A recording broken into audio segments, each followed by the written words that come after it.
Dr. Craig Cady is one of the many professors in the biology department who conducts different research with students in the department. He is currently working on a big research project about nanofibers and stem cells. Welcome, Dr. Cady. Thank you so much for joining us today. Thanks for coming.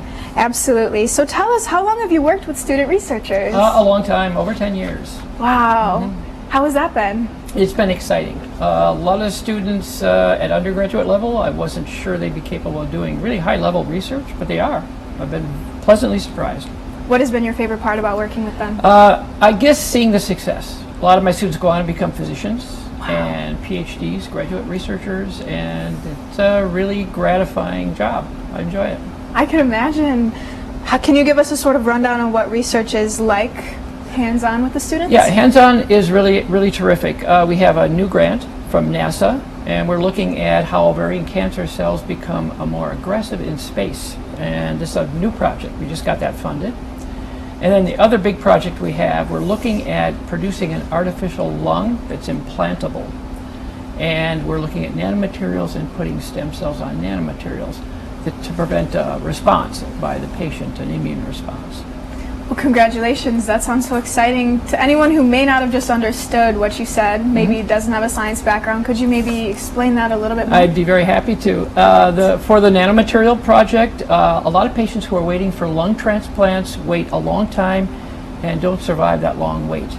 So a colleague of mine is a cardiothoracic surgeon, and he designed an internal plantable lung.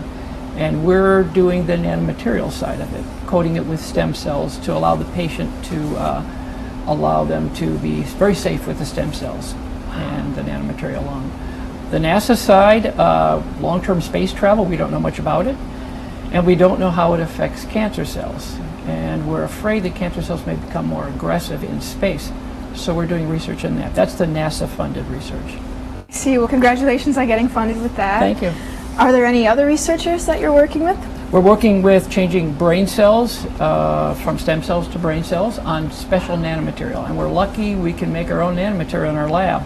So I have a student who specializes in making nanomaterial, and then we take stem cells and we treat them in a special way, and they become brain cells. And it's very exciting. We're going to work with Parkinson's patients, looking at replacing the cells that die in the brain in Parkinson's disease. So that's another big project.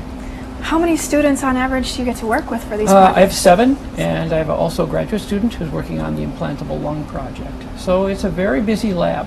Oh my goodness, yes, I could see. Now, you did say that as soon as we walked in that this was the cleanest air that Bradley has on campus. That is true. Yeah, everything's filtered. HEPA filter, the air is super clean, and it has to be because we grow cells in here, and any fungus or bacteria contaminates the cells, so we have to be very careful. I see, that makes sense. Well, if any interested biology students want to get in touch with you, what would you have to say to them? I would tell them that it's exciting work. It's demanding. These students are full-time students. Some of them have jobs, and they spend their free time in the lab. So they have a passion. You have to have a passion for it to do it. Absolutely. Well, thank you so much for talking with us today. That is all the time we have for. I wish you and your students the best of luck with the rest of your research. If you are interested in the research, you can get in contact with the biology department. Live from the Bolander Stem Cell Research Laboratory, I'm Olivia Claussen.